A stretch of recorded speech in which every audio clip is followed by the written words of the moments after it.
Bapak Surgawi, kami mau mendengarkan kebenaran firman-Mu pada pagi hari ini. Kiranya Tuhan, Kau nyatakan isi hati-Mu kepada setiap kami. Dengan melalui kuasa Roh Kudus-Mu, Kau lembutkan hati kami sehingga dapat menerima benih firman-Mu ini dan menyimpannya dalam hati kami. Dan semuanya adalah kemuliaan bagi nama-Mu saja. Hanya di dalam nama Kristus Yesus kita berdoa dan mengucap syukur. Amin. Bapak Ibu, tentunya kita sudah familiar mendengar kisah mengenai Daud melawan Goliat. Dan apa yang terlintas di dalam pikiran Bapak Ibu ketika mendengar kisah ini? Karena kisah ini ada sejak kita di sekolah minggu dan juga bisa diulang-ulang khotbah ini di mana-mana gitu ya. Tentunya gambaran yang pertama lihat adalah seorang anak kecil melawan seorang raksasa yang dikalahkan dengan lemparan batu gitu ya. Tapi kalau coba kita bayangkan kisah ini di dalam keadaan situasi zaman ini. Seperti WA group di dalam warga komplek kita gitu ya. Masing-masing kita di kompleks masing-masing perumahan itu kan punya WA group. Nah di situ di grup itu anggotanya ada Saul, ada Goliat, dan juga ada warga-warga yang lain dan juga Daud. Gitu ya. Nah tiap pagi Goliat ngechat, "Selamat pagi warga Israel. Saya Goliat, saya mau menantang kalian bisa maju satu persatu. Kalau berani silakan ngechat saya, kita janjian." Semua yang di grup itu lihat, baca, online, tapi diem. Tidak ada yang berani balas ngechatnya. Bahkan Saul tiba-tiba membentuk grup sendiri di kalangan orang-orang tertentu. Saul ngechat begini, "Tolong doakan ya." Nggak ada yang berani menjawab tantangan daripada Goliat. Namun tiba-tiba ada seorang anak muda Daud ngechat, "Kalau tidak ada yang berani, saya saja yang maju." Semua anggota di grup itu takjub, kaget. Siapa anak ini? Warga mana ini kok tiba-tiba dia berani? Oh ternyata dia anaknya Pak Isai, tetangga kita yang di blok I nomor 5. Padahal anak itu tidak pernah ikut kerja bakti di kampung, tidak pernah ikut sosialisasi, tapi kok berani. Nah tentunya kita sudah mendengar beberapa kali khotbah yang saudara dengar mengenai kisah ini. Yaitu bahwa iman Daudlah yang mengalahkan daripada Goliat. Tetapi kita mau melihat pada pagi hari ini. Bahwa ada sesuatu yang lain selain daripada iman Daud itu. Karena ada sesuatu yang kita pelajari dari apa yang Daud ketahui. Untuk dia bisa melakukan itu dan menghadapi Goliat serta mengalahkannya. Hari ini mungkin kita juga sedang mengalami Goliat di dalam kehidupan kita. Apakah itu masalah kesehatan yang tidak kunjung sembuh dan masalah sakit penyakit yang berat. Atau juga masalah hubungan keluarga yang rumit, yang chaos gitu ya. Yang sulit untuk dipertahankan. Atau juga menghadapi raksasa dalam hal ekonomi, mengenai keuangan yang sulit, bisnis yang turun dan sebagainya. Atau juga masalah masa depan. Banyak yang merasa bahwa masa depan semakin tidak menentu. Sebuah bayangan ketakutan yang besar menghadang di depan. Mengenai tidak tahu apa yang akan terjadi besok. Mengenai masa depan anak-anak, masa depan diri sendiri. Semuanya itu kelihatan sangat menakutkan. Nah, dan seringkali masalah itu teriak lebih besar dibanding iman kita dan membuat kita menjadi ketakutan.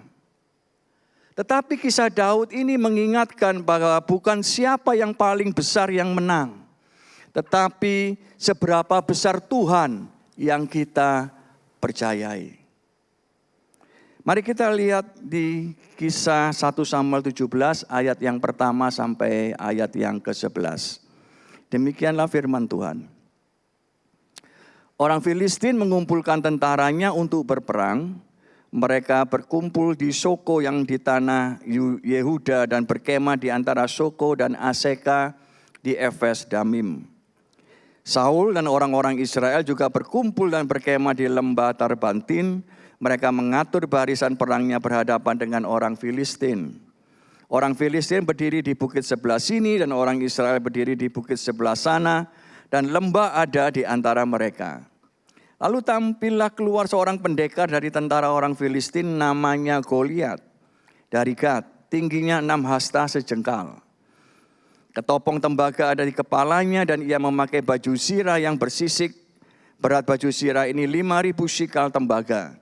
Dia memakai penutup kaki dari tembaga dan di bahunya ia memanggul lembing tembaga.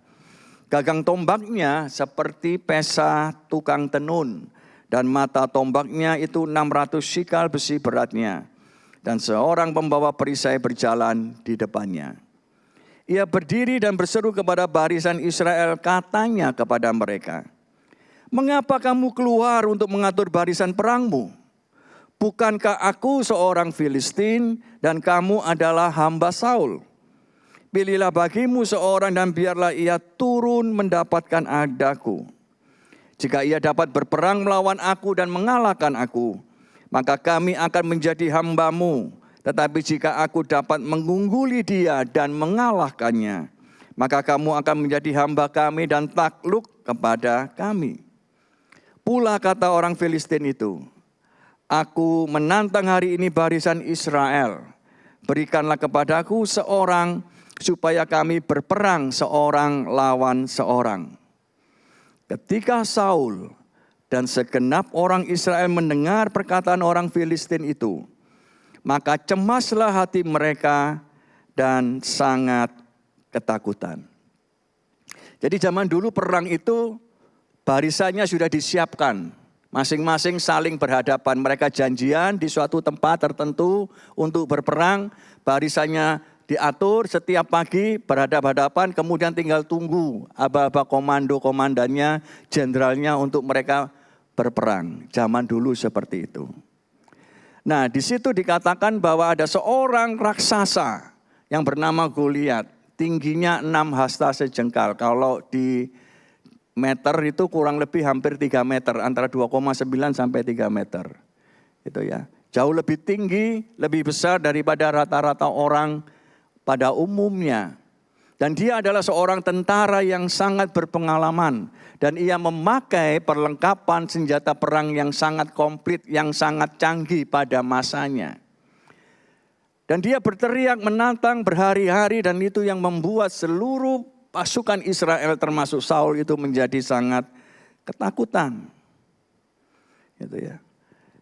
Dan di situ dikatakan kalau kita baca selanjutnya, Daud baru saja datang ke tempat itu. Dia bukan tentara, dia hanya disuruh oleh papanya untuk mengantar makanan buat kakak-kakaknya yang menjadi tentara di situ. Nah, ketika dia mendengar tantangan orang Filistin itu, Goliat itu, dia justru bertanya, siapakah orang Filistin itu sehingga berani menghina Allah yang hidup? Dari kisah ini kita belajar bahwa saat manusia hanya melihat besarnya masalah, iman melihat kebesaran Tuhan. Ketakutanlah yang membuat masalah itu semakin besar. Orang yang takut itu akan membesar-besarkan masalah padahal belum tentu itu akan terjadi.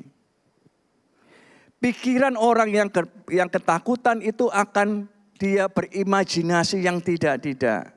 Jangan-jangan nanti begini, jangan-jangan nanti begitu. Nanti kira-kira apa yang terjadi?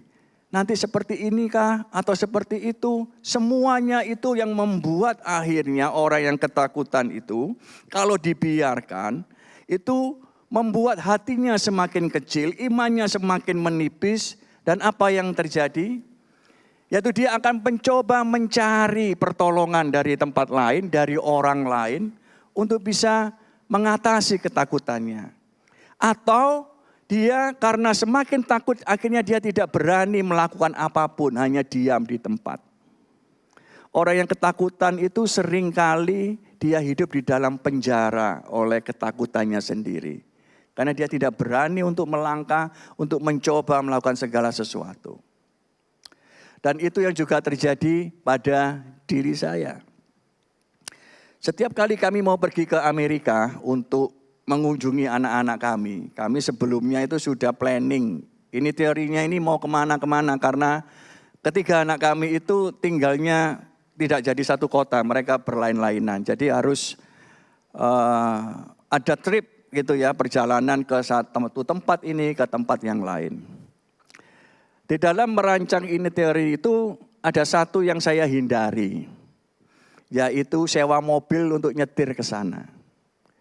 Saya takut untuk nyetir di Amerika. Padahal banyak teman-teman saya mengatakan nyetir di Amerika itu paling enak. Di sana tidak ada motor yang sliweran, yang potong kiri, potong kanan. Tidak ada bemo atau angkot yang diam-diam tiba-tiba berhenti di tengah jalan. Gitu ya.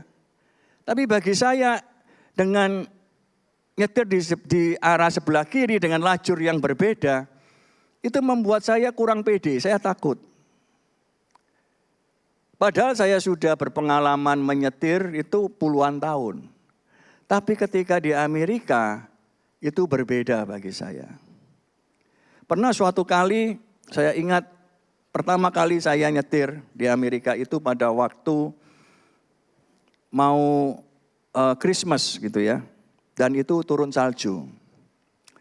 Dan saya harus menyetir dari kota itu menuju tempat saya tinggal itu 1 jam perjalanannya.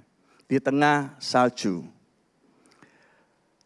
Dan karena baru pertama kali menyetir dan tidak mengerti mengenai segala sesuatunya, hanya mengandalkan Google Map, saya mulai, ya mau karena saya tidak ada yang lain yang nyetir, karena anak saya yang paling besar itu sudah harus kembali ke kotanya, saya nyetir. Dan itu adalah perjalanan sebuah hal yang membuat saya tertekan, stres. Karena segala sesuatunya baru, keadaannya, jalannya licin dan sebagainya. Dan itu membuat saya akhirnya berpikir ulang ketika saya harus menyetir kembali. Padahal anak saya yang besar itu, dia nyetirnya baru bisa di Surabaya ini karena baru les, kemudian dia pergi ke sana. Tapi dia berani nyetir. Bahkan setelah berapa minggu dia di sana, dia diminta teman-temannya nyetir mobil manual. Dan dia berani untuk melakukannya. Di sini kita melihat bahwa masalahnya sama. Tapi cara pandangnya berbeda antara saya dengan anak saya. Jadi ketakutan itulah yang membuat saya tidak bisa berani untuk melangkah. Karena saya takut ketika saya nyetir, saya salah jalur. Dan ketika saya salah jalur berarti saya harus berisiko untuk mengalami kecelakaan atau mengalami hal-hal yang lain. Itu ya. Dan itu membuat saya tidak berani melangkah meskipun sudah berkali-kali ke sana saya menghindari untuk sewa mobil untuk menyetir. Lebih baik kita naik kereta atau kalaupun terpaksa anak saya yang menyetir begitu ya. Saya tidak berani. Meskipun berulang kali ketika kita naik Grab saya coba perhatikan. Ini jalurnya ini bagaimana? Lewat mana? Seperti apa? Untuk exitnya dan sebagainya. Tetapi ketakutan itu membuat kita menjadi orang yang terpenjara. Jadi orang yang tidak berani melakukan sesuatu dan yang membuat akhirnya mencari bantuan orang lain. Gitu ya. Mungkin saat ini juga ada hal-hal yang menakutkan yang saudara juga alami. Gitu ya. Raksasa-raksasa masalah yang ada di hadapan saudara. Yang seperti saya sebutkan tadi yang membuat saudara menjadi sangat cemas, menjadi ketakutan. Dan kisah Daud melawan Goliat ini kita belajar bahwa kita harus melihat seperti Daud. Yaitu bukan seberapa besar masalahku, melainkan seberapa besar Tuhan yang kusembah. Hal ini penting karena kita pengalaman bersama Tuhan itu membangkitkan hati yang percaya dan bukan sekedar kemampuan yang hebat. Kita lanjutkan kisah Daud ini di ayat yang ke-33 sampai 39. Tetapi Saul berkata kepada Daud, ini ketika Saul mendengar perkataan Daud dan dia memanggilnya untuk menghadapnya. Tidak mungkin kau dapat menghadapi orang Filistin itu untuk melawan dia. Sebab engkau masih muda, sedang dia sejak dari masa mudanya telah menjadi prajurit. Tetapi Daud berkata kepada Saul, hambamu ini biasa mengembalakan kambing domba ayahnya. Apabila datang singa atau beruang yang menerkam seekor domba dari kawanannya, maka aku mengejarnya, menghajarnya dan melepaskan domba itu dari mulutnya. Kemudian apabila dia berdiri menyerang aku, maka aku akan menangkap janggutnya lalu menghajarnya dan membunuhnya. Baik singa maupun beruang telah dihajar oleh hambamu itu. Dan orang Filistin yang tidak bersunat itu, ia akan sama seperti salah satu daripada binatang itu. Karena ia telah mencemooh barisan daripada Allah yang hidup. Pula kata Daud, Tuhan telah melepaskan aku dari cakar singa dan dari cakar beruang. Dia juga akan melepaskan aku dari tangan orang Filistin itu. Kata Saul kepada Daud, pergilah, Tuhan menyertai engkau. Lalu Saul mengenakan baju perangnya kepada Daud, ditaruhnya ketopong tembaga di kepalanya dan dikenakannya baju sirah kepadanya. Lalu Daud mengikatkan pedangnya di luar baju perangnya. Kemudian ia berikhtiar berjalan, sebab belum pernah dicobanya. Maka berkatalah Daud kepada Saul, aku tidak dapat berjalan dengan memakai ini, sebab belum pernah aku mencobanya. Kemudian ia menanggalkannya. Daud sudah belajar mempercayai Tuhan saat ia mengembalakan domba-dombanya. Daud mengalami Tuhan dalam kehidupannya sehari-hari. Ketika dia mengembalakan, dikatakan ada singa atau beruang yang mencoba untuk mau memangsa ternaknya, maka dia akan melawannya. Dia menghajar singa atau beruang itu karena dia tahu bahwa Tuhan yang menyertai. Dan dia mengalami itu sebagai pengalaman yang membangun imannya, membangun kepercayaannya, bahwa ketika dia menghadapi masalah ini, ketika dia akan menghadapi Goliat, ia tetap tahu dan percaya bahwa Allah yang sama yang telah menolongnya, melepaskan dari ancaman singa dan beruang, maka dia juga akan menolongnya ketika menghadapi Goliat. Dan itulah yang membuat dia tidak takut menghadapi masalah yang besar. Karena dia tahu bahwa kemenangan itu berasal dari Tuhan. Bukan karena perlengkapan senjata perang yang coba diberikan Saul kepadanya. Dan dia menolaknya. Saudara, saya juga mau bercerita tetap mengenai soal menyetir. Ya. Tapi kali ini saya mengajari anak kedua saya, perempuan saya menyetir waktu dia ada di Surabaya ini. Sebelumnya dia sudah les nyetir. Ya. Tetapi menurut saya cara nyetirnya itu masih agak ngawur. Kemudian saya memberanikan diri untuk ngajari dia nyetir. Saudara, kalau saudara mau sport jantung, ya, mengecek jantung saudara itu aliran pompanya kuat atau tidak, ajarilah orang yang belajar nyetir dengan saudara. Saudara akan terpompa mengenai denyut jantung dan adrenalinnya. Suatu hari saya ngajari anak saya nyetir dari Citraland menuju ke tengah kota. Siang hari. Berarti trafiknya itu sangat padat. Saudara tahu, dia di sebelah kanan nyetir, saya sebelah kiri. Apa yang saya lakukan? Tangan kiri saya pegang handle di atas, tangan kanan saya siap-siap di handrem. Gitu ya. Dan selama perjalanan, saya sibuk ngomando. Mi, awas, hati-hati Mi, itu Mi ada sepeda. Hati-hati, jangan ke kiri, jangan ke kanan. Dan saudara tahu perjalanan itu adalah perjalanan yang paling panjang yang pernah saya alami. Dan tanpa sadar kaki saya itu ngerem terus gitu ya ketika dia menyetir. Saya tidak pernah hitung berapa kali kaki saya ini tiba-tiba saya ngerem terus begitu. Dan ruangannya di dalam mobil AC dingin tapi keringat saya bercucuran.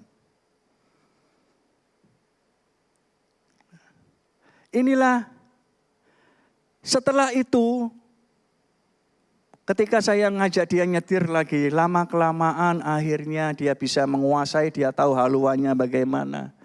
Saya ketika disetir, saya tidak perlu pegang lagi handrem atau pegang handle gitu ya. Saya bisa duduk dengan tenang. Kenapa? Karena pengalaman yang dialami dan dia juga sudah mengalami yang membuat akhirnya menjadi percaya, menjadi tenang. Setiap kita tentunya sebagai orang percaya mengalami Tuhan di dalam kehidupan kita, dalam kehidupan sehari-hari. Hal-hal yang kecil. Tapi itulah yang membentuk iman kita, membuat kita percaya bahwa Tuhan itu ada. Dan Dia menolong kita, Tuhan kita setia. Dan saatnya kita menghadapi Goliat, hal-hal yang besar yang menakutkan di depan kita. Hal-hal yang kecil itu membuat kita semakin percaya bahwa Tuhan pun saat ini tetap menolong kita. Kalau dulu Dia sudah menolong kita, saat ini pun Dia menolong kita. Itulah yang Daud alami. Dan itulah yang juga kita sebagai orang percaya kita alami. Pengalaman bersama Tuhan dalam kehidupan sehari-hari itulah yang melatih dan membangun iman kita. Untuk kita tetap menjadi percaya. Orang yang sudah mengalami kesetiaan dan penyertaan Tuhan akan lebih tenang menghadapi masalah yang besar daripada orang yang hanya mengenal Tuhan dari cerita orang lain. Kemampuan bisa membuat seorang percaya diri, tetapi pengalaman bersama Tuhan membangkitkan iman. Karena itu jangan remehkan singa dan beruang di dalam kehidupan kita. Mungkin itulah cara Tuhan membangun hati percaya. Sehingga saat Goliat datang kita tidak hanya berkata, saya bisa. Tetapi kita katakan, saya tahu Tuhan yang menyertai saya. Kita lanjutkan di ayat yang ke-45 dan 46, yaitu kisah saat Daud berhadapan dengan Goliat. Tetapi Daud berkata kepada orang Filistin itu, engkau mendatangi aku dengan pedang dan tombak dan lembing. Tetapi aku mendatangi engkau dengan nama Tuhan semesta alam, Allah segala barisan Israel yang kau tantang itu. Hari ini juga Tuhan akan menyerahkan engkau ke dalam tanganku, dan aku akan mengalahkan engkau dan memenggal kepalamu dari tubuhmu. Hari ini juga aku akan memberikan mayatmu dan mayat tentara orang Filistin kepada burung-burung di udara dan kepada binatang-binatang liar. Supaya seluruh bumi tahu bahwa Israel mempunyai Allah. Kita semua tahu hasil akhirnya Daud mengalahkan Goliat. Namun perhatikan tujuan Daud. Apa yang Daud katakan? Ia tidak berkata, aku akan terkenal. Dia tidak mengatakan itu. Namun ia mengatakan supaya seluruh bumi tahu bahwa Israel mempunyai Allah. Kemenangan itu tidak untuk memuliakan dirinya. Dia tidak mencari ketenaran, dia tidak mencari popularitas, dia tidak mencari penghargaan bagi dirinya sendiri. Namun dia melakukan semuanya itu memiliki satu motivasi, yaitu untuk kemuliaan daripada Allah. Sehingga kemenangan diberikan supaya nama Tuhan dimuliakan. Melalui dia percaya, melalui pengalaman hidupnya bersama Tuhan, tetapi dia tahu bahwa kemenangan itu bukan karena usahanya, bukan karena kehebatannya, kepintarannya, tetapi karena Tuhanlah yang menyertai dan yang memberikan kemenangan. Ini adalah motivasi yang benar. Saudara, lampu sorot yang di panggung diciptakan bukan untuk menyoroti dirinya sendiri, melainkan untuk menyoroti orang yang ada di panggung. Itulah dia diciptakan, namanya lampu sorot. Jadi ketika kita sebagai orang percaya, ketika kita menghadapi pergumulan hidup kita dan kita menang atas pergumulan hidup kita, kita melewati itu dengan baik. Kita tidak boleh mengatakan itu karena aku ini hebat. Itu karena aku kenal dengan si A, si B, orang-orang terpandang yang menolong saya. Itu bukan karena uang saya yang menolong saya, bukan. Seharusnya kita mengatakan bahwa kemenangan, hal yang saya lampaui melalui permasalahan ini adalah karena Tuhan yang menyertai. Tuhan yang memberikan kekuatan, Tuhan yang memberikan kemenangan di dalam kehidupan kita. Saudara, kita tentunya sudah tahu bahwa hasil daripada World Cup Piala Dunia antara Spanyol melawan Argentina itu dimenangkan oleh Spanyol dengan skor 1-0 melalui extra time. Gol tunggal yang mengubah segala sesuatunya menjadi juara dunia. Dan ketika selesai dan diwawancarai orang yang mencetak gol itu, gol tunggal itu, dia mengatakan begini, kemenangan ini bukan karena saya secara pribadi. Memang saya mencetak gol itu, tapi itu adalah hasil kerjasama daripada seluruh tim yang ada. Baik yang ada di lapangan maupun yang di luar lapangan. Tim kepelatihan dan juga tim supporting tim yang mendukung kami. Mulai dari awal penyisihan sampai sekarang ini. Jadi kemenangan ini adalah milik kemenangan bersama.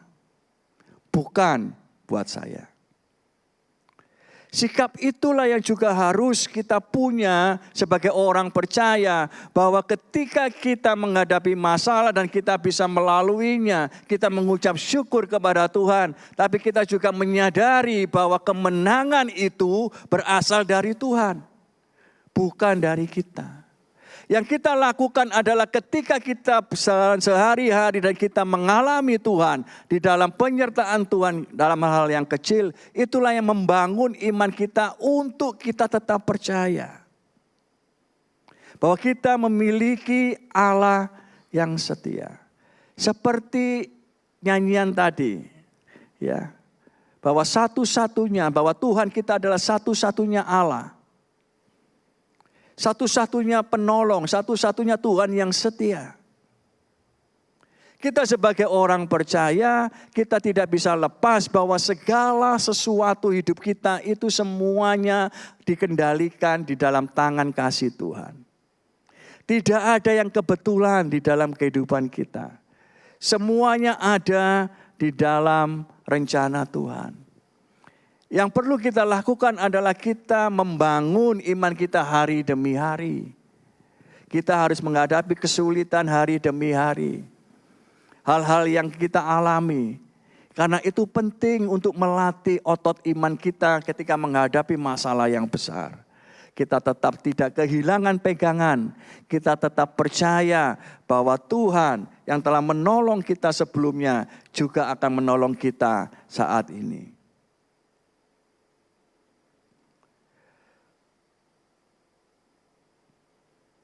Saat Tuhan memberkati hidup kita, ketika semuanya kelihatannya baik, kelihatannya nyaman, bisnis semakin diberkati.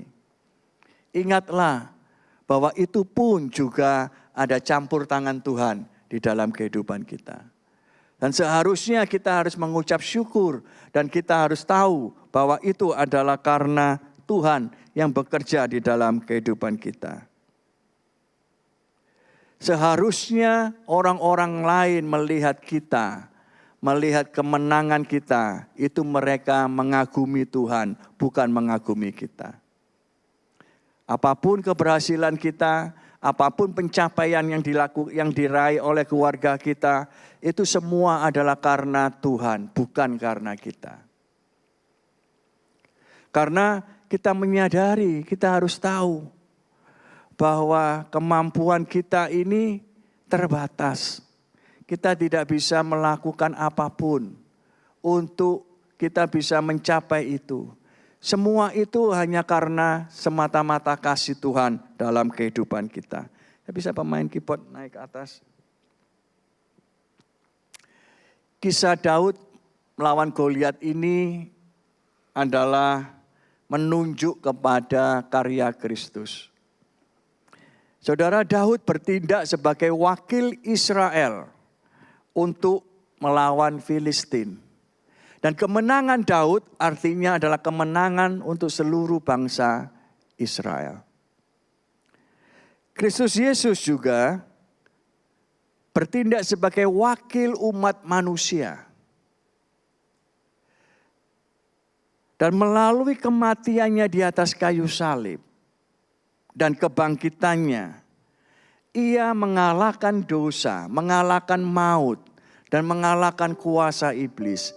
Itu adalah kemenangan bagi kita semua orang yang percaya.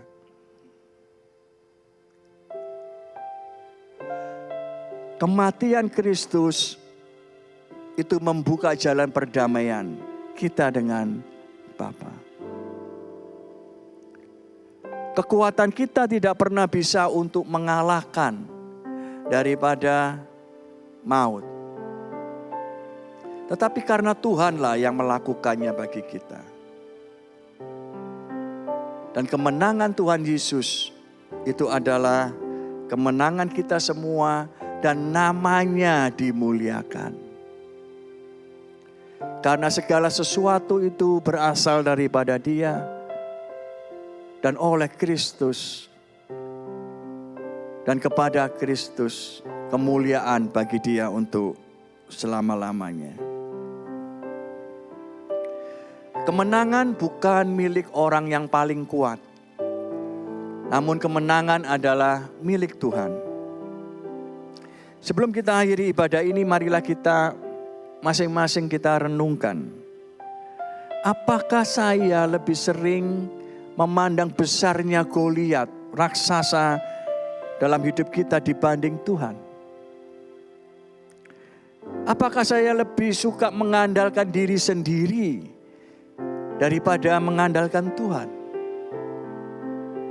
Apakah keberhasilan hidup saya itu dipakai untuk memuliakan Tuhan atau untuk memuliakan diri sendiri? Mari kita semua berdiri. Iman bukanlah menyangkali bahwa Goliat itu besar. Namun iman mengakui bahwa Allah jauh lebih besar daripada Goliat. Masalah tetap ada. Selama kita orang percaya dan selama masih bernafas di muka bumi ini, masalah itu selalu tetap ada. Dan akan tetap kita hadapi, baik itu orang yang belum percaya maupun orang yang sudah di dalam Kristus. Masalah itu selalu ada. Dan masalah itu harus dihadapi. Namun kita tidak terpaku hanya untuk melihat besarnya masalah. Namun firman kita pada hari ini adalah mengajarkan bahwa kita mengarahkan pandangan kita kepada Allah kita yang jauh lebih besar. Yaitu namanya Kristus Yesus. Yang sudah melakukannya di atas kayu salib. Mengalahkan musuh terbesar yaitu maut. Dia mati di salib dan dia bangkit. Kemenangan diperolehnya yaitu kemenangan bagi kita. Tujuannya adalah namanya yang dipermuliakan. Sorot lampu itu mengarah kepada Kristus Yesus, bukan kehebatan kita. Itulah sebabnya kita mau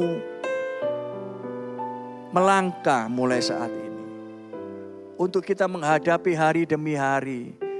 Di dalam penyertaan Tuhan kita tahu bahwa Tuhan kita itu ada dan setia. Menyertai kita. Dan menolong kita saat menghadapi Goliat-Goliat yang mencoba untuk melemahkan iman kita. kita tetap mengarahkan pandangan kita kepadanya. Karena dialah penolong kita satu-satunya dan yang terbaik yang kita punya. Mari kita berdoa. Bapa Surgawi, kami mengucap syukur bahwa kami memiliki Tuhan seperti Engkau, Kristus Yesus. Bahwa Kau Tuhan yang menolong kami, Kau Tuhan yang setia. Pada saat kami menghadapi situasi apapun, Kau tunjukkan kasih setiamu dalam penyertaan-Mu dalam kehidupan kami sehari-hari. Untuk kami belajar percaya bahwa Kau benar-benar ada dan menyertai kami. Dan di saat kami menghadapi pergumulan yang besar, Goliat yang mencoba mengintimidasi yang membuat kami takut, kami tetap melihat bahwa Kau Yesus jauh lebih besar dari masalah kami. Dan kami percaya bahwa Kau yang menyertai kami, yang memegang kami dengan tangan kanan-Mu, Kau yang dengan gada dan tongkat-Mu itu yang akan menolong kami. Dan kami juga Tuhan mengucap syukur, memuliakan nama-Mu, karena kami tahu bahwa Kau yang layak untuk terima pujian. Karena Kau adalah penolong kami yang sejati. Terima kasih Bapa untuk firman-Mu pagi hari ini. Saudara, angkat kedua tangan saudara, kita akan terima berkat Tuhan pada pagi hari ini. Pulanglah di dalam kasih setia penyertaan Tuhan. Penyertaan Allah Bapa, Putra dan Roh Kudus yang menyertai-Mu di dalam kasih setianya hari demi hari. Mulai hari ini sampai kedatangan Yesus Kristus yang kedua kali. Di dalam kasih kemuliaannya, hanya di dalam nama Yesus. Semua sudah terima berkat Tuhan, sama-sama katakan amin. Tuhan Yesus memberkati. Kami senang Anda bergabung dengan ibadah ICA hari ini. Selamat berakhir pekan dan sampai jumpa minggu depan. Tuhan berkati Anda dan keluarga. Karena banyaknya permintaan, kami kembali membuka penjualan batch 2 untuk merchandise 100 and Beyond. Tersedia t-shirt, topi, dan BCA flashcard yang dibuat khusus untuk mengingat penyertaan Tuhan dalam perjalanan ICA membangun 100 gedung gereja. Stok terbatas, jadi jangan sampai ketinggalan. Scan QR Code untuk melakukan pemesanan, dan jangan lupa beritahu teman-temanmu agar mereka juga tidak melewatkan kesempatan ini. Apakah Anda menantikan breakthrough terjadi dalam hidup Anda? ICA kembali mengadakan 8 hari puasa dan doa bersama mulai Jumat 31 Juli sampai Jumat 7 Agustus. Breakthrough akan dibuka di ICA East dan akan diakhiri di ICA West. Setiap harinya kami mengajak Anda untuk berpuasa, lalu datang pada jam 7 sampai 8 malam untuk berdoa bersama. Informasi lebih lengkap dapat dibaca di aplikasi Church Center dan sosial media ICA. Mari mendekat kepada Tuhan di dalam Breakthrough. Hari Minggu 16 Agustus adalah Next Gen Sunday.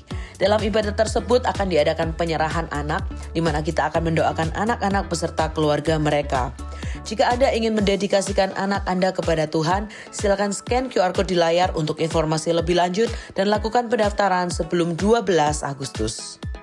Mari rayakan Hari Kemerdekaan Indonesia di ICA Sports Day 2026. Bergabunglah bersama kami pada 17 Agustus pukul 9 pagi sampai 5 sore di Sport Center Puncak Permai. Akan ada ICA Badminton Cup, ICA Padel Cup, dan ICA Basketball Fun Games yang terbuka untuk seluruh jemaat ICA. Scan QR Code ini untuk melihat informasi lengkap dan juga mendaftar. Kuota sangat terbatas, jadi segera daftarkan diri Anda dan mari merayakan Hari Kemerdekaan bersama keluarga ICA. Memberikan persembahan menjadi semakin mudah. Silakan scan QR Code di layar dengan menggunakan aplikasi bank Anda atau kunjungi icaspy.com/giving untuk informasi lebih lanjut. ICA membuka kesempatan untuk Anda dapat bergabung menjadi volunteer di ICA untuk melayani dalam bidang service media dan juga hospitality. Untuk mendaftarkan diri menjadi volunteer di ICA, Anda bisa scan QR Code di layar atau di meja informasi yang ada di lobi. Mari melayani Tuhan dan memberkati gerejanya.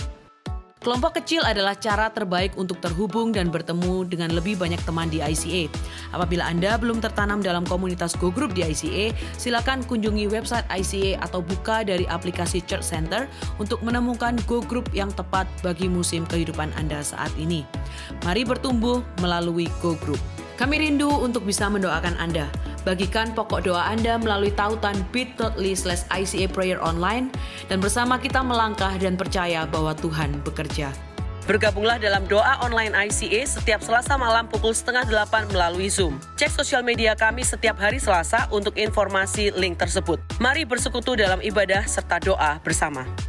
Tahukah Anda bahwa catatan khotbah ICA dapat ditemukan setiap minggunya di aplikasi Alkitab YouVersion? Setelah mengunduh aplikasi YouVersion, cukup klik Events, ketik lokasi ICA Anda di hari itu, yaitu ICA West atau ICA East, untuk menemukan catatan khotbah dan semua ayat Alkitab untuk khotbah hari Minggu tersebut. Selamat mencoba! Untuk informasi lebih lanjut tentang kegiatan di gereja ICA, tautan penting, pengumuman yang mungkin terlewatkan, serta form pendaftaran, silakan mengunduh aplikasi Church Center, satu aplikasi untuk semua informasi tentang ICA Surabaya. ICA mengadakan ibadah setiap minggu di gereja dan juga online di YouTube channel ICA Surabaya. Bergabung bersama kami setiap hari Minggu untuk menyembah dan belajar firman Tuhan bersama-sama. Ikuti sosial media ICA Surabaya di YouTube, Facebook, Instagram, dan Spotify. Anda dapat menemukan berbagai informasi, playlist musik, video, renungan, dan lainnya.